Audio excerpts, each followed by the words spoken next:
Assalamualaikum warahmatullahi wabarakatuh. Sampurasun pamirsa sadayana. Alhamdulillah urang tiasa petepang deui naraskeun jejer carios nyaeta si Bundung Jogo Tutugan anu diguar ku Mang Ode. Aku nu teu can subscribe-na mangga di-subscribe heula supados kalajengan ieu dongeng langkung semangat deui. Terus pada yang kolong berikan awas terus mangga orang kawitan derah raya prung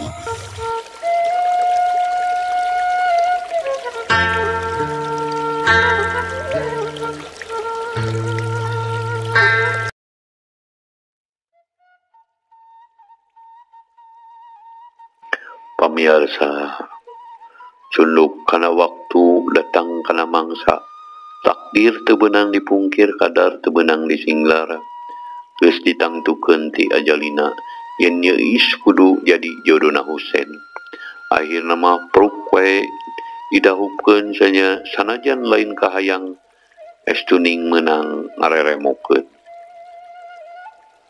waktu poena pangantenan kahayang mah Pak Haji Sobana teh teu kudu diriah-riah ku tatabeuhan maksudna mah rek ngajejempe wae cukup ngonang datangga nu dareukeut tapi hal eta teh teu kasaluyuan ku Pak Haji Qodir bae cenah hajat mah rerencapan oge tapi ari panganten mah kudu dihibur ongko geus pesen deui da eta cenah Bu Haji Qodir hayang dihibur ku grup kosidahan di kota anu geus kancokeun pikeun ngareah-reah antukna Pak Haji Sobana teu bisa kukumaha satadina mah mung aya hiburan teh ngaragangan nu jadi anak lantaran diayakeun hiburan oge sok sieun malahan jadi nambahan kasedih atuh dinadarna hiburan teh teu sirikna nu ngadona lajo tumplek rabul nu daratang ti suklakna ti siklukna ti leles ti kadungora ti sarkanyu ti hujung malah aya nu ti cicalengka segala anu rek daragang mah ti beurang kene oge geus nyirian lapak pitempateun sangkan bisa dagang balila lajo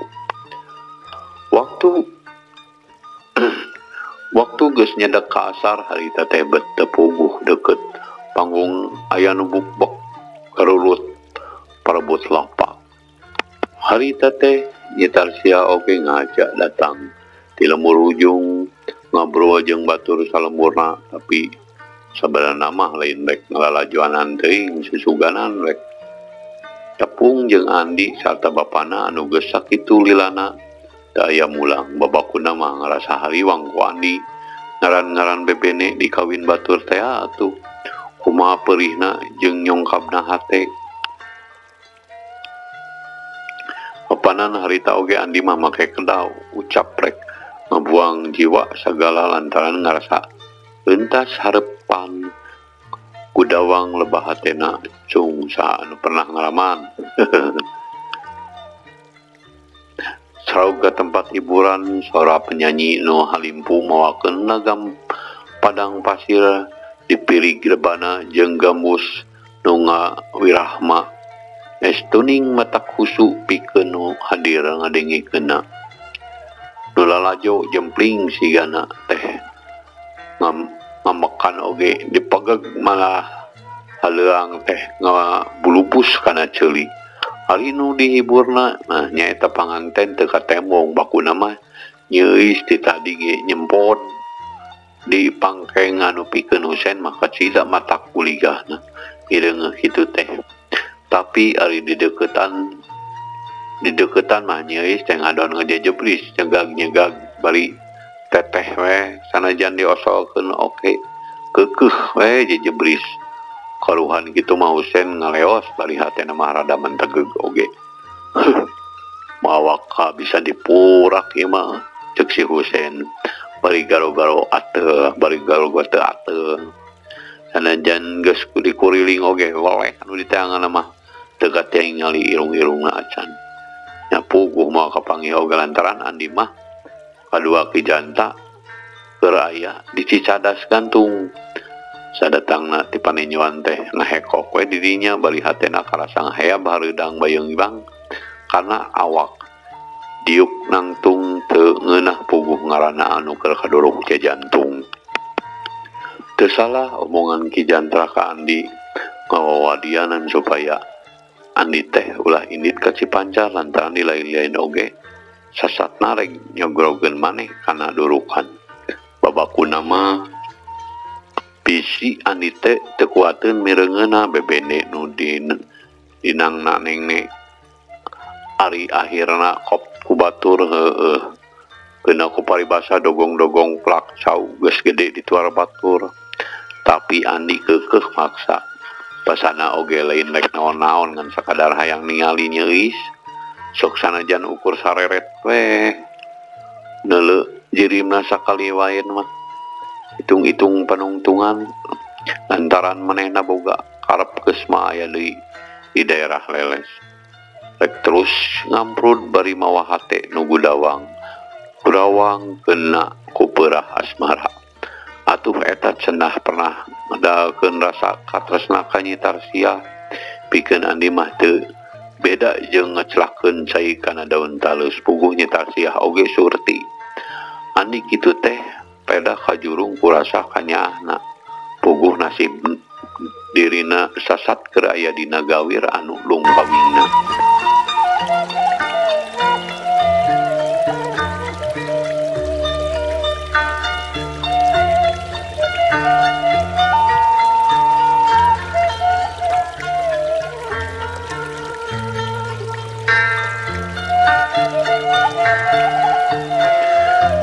Magrib Andi jeung Ki Jantra can waka indit masih aya di cadas gantung rek ini teh ngadon dirarasakeun puguh tadi nama moal rek nanaon iwal ti hayang nempo beungeut Nyi Tarsia hungkul beungeut Nyi Euis tapi geuning buktina mah can naon-naon oge hatena mah geus ngaheab memberaheungan eundeurna dada anu diakibatkeun ku ratugna jantung ku kituna mah saha anu kuat kikinuan dipemilik dengan ulah-ulah hatena mah hayang ngarebut inya paribasa melak seureuh dina hunyuruh kuma piakareunana beureuh-beureuh direbut batur kumaha piakareunana tapi sanggeus dibeuweung diutakkeun malah make ngitung kancing sagala rupa siga si Mang Uha baheula mun keur ulangan di sakola eta teh ini tulah itu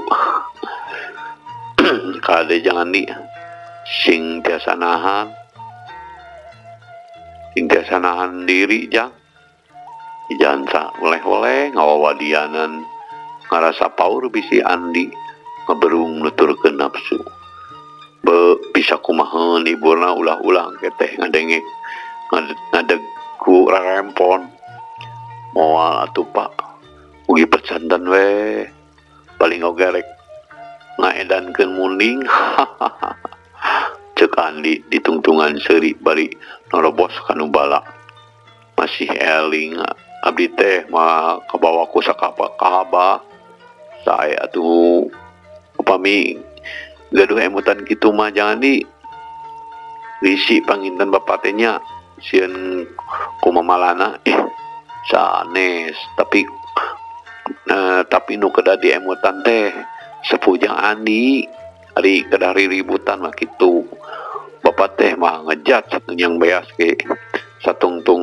nu dibelaan masih tagen nuhun Pak katampi pisan Andi rada ngageri ngadenge popokan Ki Jantra anu sakitu totombrokanana mitra anu satia manco ari Nyi Tarsia anu keur tempat tempo kebenaran harita tebet ningali Andria apal sareret oge yen eta teh babaturan Andi basa ti heula panggih teh gancang we disampeurkeun Pak saha abdi Itar Pak Nyi Itar geuning sareng saha Andria nanya semu kaget terus nyampeurkeun abdi we nyalira Pak ari teh lemur mah seueuran tapi Kang Andi aya ka dieu Pak henteu Nyi asa piraku antun ka dieu hawaktos buan bapak oge dupi di bumina paling mana nah ada teu aya ni saurna mah di panenjoan keperogian naon gitu sumuhun kupun bapak ka pajantra sumuhun sami deui anjeunna oge di panenjoan sanes linggih heula atuh karorompok aya da si Bima ayo hatur nuhun Pak kana pangasihna parmios atuh linggih heula atuh Neng ni da ini mah ada di rorompok bibi mah mangga wawartos heula ke karerencangan bilih milarian Adria nyaan ngajak teh lain saukur tawar gatra sawios Pak bade teras wangsul weh pilih wengi teuing Intarsia teu beunang di aku teu nunggu jawaban deui leos bae ini ti hareupeun Adria benih teu beunang di aku si Neng mah cek Adria bari ngaleos ka imahna boh ku Adria boh ku Intarsia saurang oge teu nyaho lamun salila ngobrol teh aya nu ngadengekeun tinu poeknya eta Ki Badra jeung Ki Jalal anu kebeneranna harita teh kaluar ti dapur maranehna panasaran lantaran aya awewe tur pantes ngageroan Adria sama mena pisan ningarangalina sarta ngadedengikeun naon nu diobrolkeun teh panasaran oge maranehna teh aya hubungan naon ieu awewe jeung Andi sanajan jadi tadi jelas nanyakeun bapana sampeurkeun kitu lal cek Ki Badra leuh ngarah naon atuh rejeki ieu teh rejeki lain tadi manehna nanyakeun si Andi cek Ki Badra bari melong Anyi Tasya nu keur ngajanteng misah ti Norea sumuhun upingna mah kitu sebutkeun lamun si Andi teh keur ngadaguan deket dapur awi itu keku aka di daguan di ditu rek naon rek dikumahakeun Kak hoream paur kaloba jelema Jalal kekepehan lantaran manehna mah geus apal naon nu dimaksud alah kalau bata tanya anjing kumaha carana lah kalau bata tanya anjing kumaha we carana sangkan manehna percaya kuat ibadah bari nyurungkeun tonggong di jalan hoream akhirna mah hoream oge akhirna mah jala teh nurut manehna geus apal kana adat Ki Badra anu sok bebari ngulit bawang lamun kahayangna dipugang teh leos wae indit nyemperkeun Nyi Tarsya anu keur bingung kana naon nu kudu dipilampah ieu teh ngejenengan Nyi Itar kitu Jalal nanya semua asa-asa nakar sabarana mah geus apal lantaran tadi ge disebut-sebut ku Adria sumuhun bade aya naon kitu Pak Tarsya malik nanya bari kaget oge lantaran ieu jalma anyar pananggih beut nyaho kana ngaranna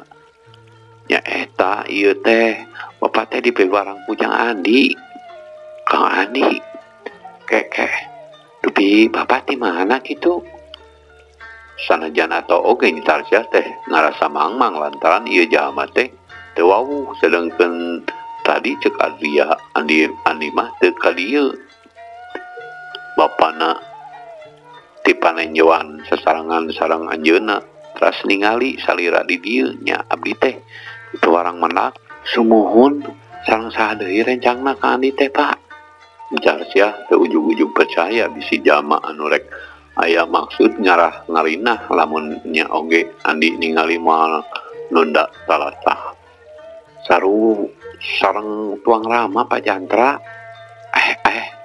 di marana ayeuna Tarsiah mimiti percaya lantaran jawabanana memang cocok. Di caket Kebon Awi Ki Jalal bari nunjuk ke arah Lebak. Har, nah kalaka dinusuni geningan. Tarsiah masih can percaya. Maklum atuh Nyai, anjeunna mah wantun nembongan nembongkeun maneh. Ki Jalal ngasongkeun alasan anu memang mentak kahari. Cing atuh mangga Pak. Nya Tarsiah anu dimaksud teh mah minta dituduhkeun. Mangga atuh Nyai, mangga. Ki Jalal bari ngalewas di jalan anu berasna ka sawah, jalan rada lubak sarta caang lantaran kasorot cahaya bulan.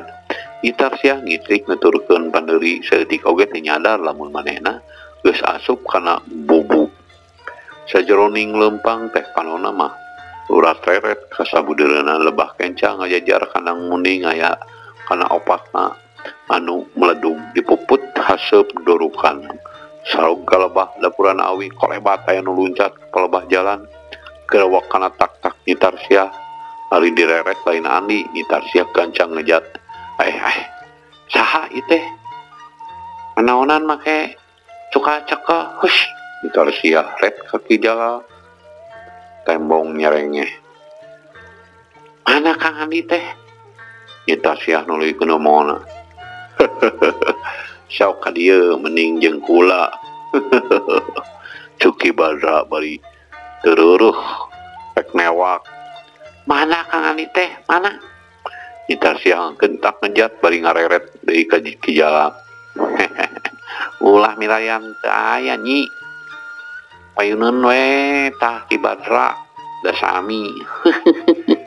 Cek Ki Jalal petan lakuna pika sabaleun naker. Sia teh geus nipu ka aing nya. Teu lucu sia kolot-kolot.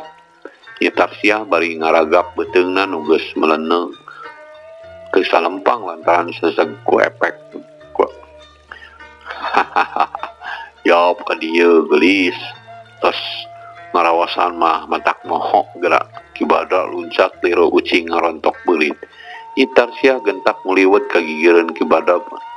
Kaprot banget Ki Badra dicabok. Halah, galak pisan euy. Hayo jadi urang kapung.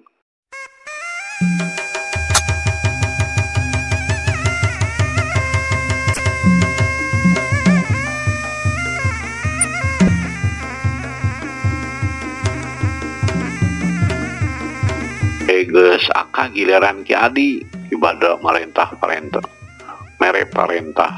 antukna Nyi Tarsiah teh dikepung kuduaan Ki Badra jeung Ki Jalal teu beda ti ucing anu keur ngepung beurit. Nyi Tarsiah anu ngarasa sangeuk lamun nepi ka dirina digunaan sikat teh sateka pola ngebela diri. Pacingan sia, aing leuwih hade paeh tibatan awak aing dikotoran ku manusia iblis model sia. Cek Nyi Tarsiah bari jeleng ngingkahan Ki Badra anu harita rek nyawak leungeunna hiuk kejerak peurup katuna dina jurus tutuk ngusan si Aro. Nyayang kana cukang irung Ki Badra sanajan kasebut peurup awewe tapi ari mindeng dilatih mah teu wulu dina kajedakna teh matak ranyai tur nyautan. Bireungeuh kitu Ki Jalal anu aya di tukangeun sakilat nubruk. Tapi Nyi Tarsiah gesurti kalawan teu malikeun awakna manehna ngalegot dina gerakan jurus orai gibu. Warah bapana keduk. Giliran Ki Jalal nu ngagero lantaran dadana didagor ku siku. Adon ngajakan ocon resep ieu mah euy. Buruk jadi. Ulah dilila-lila. Urang kepung Ki Badra nyemangetan. Coba gerak ragap awak aing ari bisa mah. Keuleuh eta. Aka deuleu eta mah. Aduh. Menta sorangan geuning. Hayu Aka. Geus teu sabar ieu sigana manehna teh. Urang paheula-heula we Ka. Jalal ngomongna horos-hos bari ngetayep teu beda jeung ucing ngadodoho manuk. Hayu jadi masa kumaha ieu tanaga ngan aki heula nya teu hade ki adi miheulaan mah geus teu kuat geus ngagandong ka hareup ieu ceuk Ki Badra bari sarua ngatayep curelat Ki Badra sedeng Ki Jala ngarontok ngagabruk ti gigir ni Tarsiah teu gugup gentak manehna ngejat bari nyabetkeun dampal suku kencana kana suku Ki Badra anu masih ngangkang tacan nincak kana taneuh. Puguh we badan Ki Badra jadi ngoleang. Leungit keseimbangan bareng jeung eta Nyi Tarsiah Malik sebrut ngirimkeun penimpugna tapi careret kabireungeuh Ki Jala ngagabruk ti gigir. Lep Nyi Tarsiah nglalepkeun awakna ngalayang gabruk manehna ngarakep Ki Badra anu masih ngejereug-jeug. Sangkaan Ki Badra mah nunggu ngarontok teh Nyi Tarsiah kukituna barang kebut manehna labuh satabata katindihan Ki Jala ngagentak manehna gurinyo hudang cek bae Ki Jala teh ditumpakan bari didedet-dedet samarukna Nyi Tarsiah meureun paharanya si ceuk Ki Badra sia ayeuna mah ceuk Ki Badra bari terus ngadedet-dedet sorana meni harosos rirentau aka naon ieu mah kuring ceuk Ki Jala bari ngagurinjal sanggeus sadar yen anu ditumpakan teh lain Nyi Tarsiah Ki Badra ngorejat hudang terus Malik anu maksudna narajang deui tapi Nyi Tarsiah geus eueuh tadi oge waktu Ki Badra jeung Ki Jala keur patumpang tini teh manehna mah gentak memberacat deui anu rame kebenaran teh ari rong heap teh Andi jeung Ki Janta anu datang susulumputan red ka Nyi Tarsiah anu kakara mencengis di jalan leutik ngagentak nyamperkeun bari nanyakeun naon sababna. Nyi Tarsiah beut aya di dinya. Nyi Tarsiah lain ngajawab tapi kalahkah nyaritakeun naon-naon anu bieu anyar ka randapan deukeut dapuran Awi. Atuh Andi jeung Ki Janta teu loba deui tatanya manehna langsung nyusul ka tempat urut Nyi Tarsiah tadi. Sedengkeun Nyi Tarsiah ngicelik nuturkeun tukangan ari breh teh tetela aya dua lalaki leumpang duaan ari disidik-sidik teh tetela maranehna teh pacalangna si Husein. Ieu anu kurang ajar teh ceuk Andi bari teu antapar disebut narajang tuh leungeun katuna ngahanca cukang irung Ki Jala sedengkeun leungeun kencana ngahanca dadana Ki Badra kontan duanana cing jarungkel teu beda jeung nu dibentar gelap. Tulung ayo bangsat ngamuk Ki Jala ngorejat hudang terus ngabecir bari sungutna teu eureun gogorowokan. Ki Badra sanajan bari maksakeun oge manehna sasolontodan lumpat nuturkeun. Andi anu tadi narek terus ngudag lantaran nafsuna can kabudalkeun ora kaya Ki Jala mah geus tapi kalamur bari gogorowokan majar teh aya bangsat atuh anu kelalajo teh cing borian nyalampeurkeun ka Ki Jala tarojol deui Ki Badra salontodan teu beda tinu sakalor atuh ngadajak jalema teh jadi ibur nu kaburu nyokot pedog ting sarebet muru ka jalan leutik panuduhan Ki Jala cilaka nyumput ka kana nguning ceuk Andi bari metot Nyi Tarsiah jelang luncat nuturkeun Ki Janta nu ngarudag ribut pating gorowok awas kepung euy kepung tuh nyumput ke kana nguning ceuk nu bawa obor kepung cacaglah teman pokona mah mani campuh anu ngarudag teh taksiran nyahoeun waktu Andi ngajoreat ke pelobakana nguning teh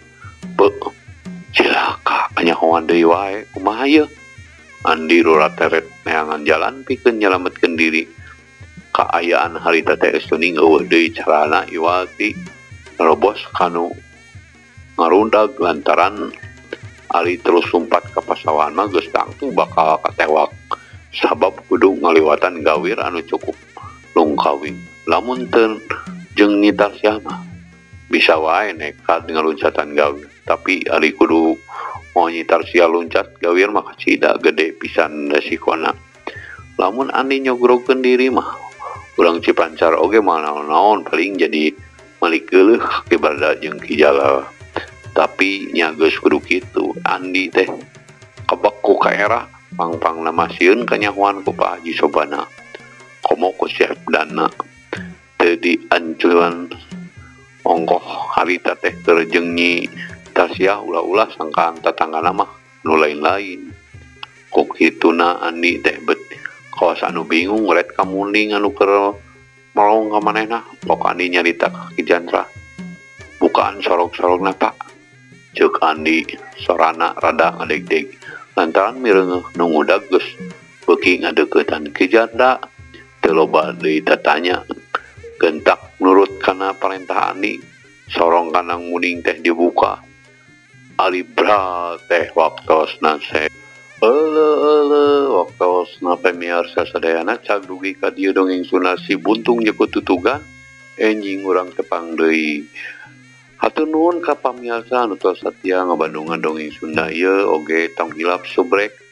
Pamiarsa ngabantos kasumangetan dina neraskeun jejer carita ieu. Hatur nuhun, wassalamualaikum warahmatullahi wabarakatuh.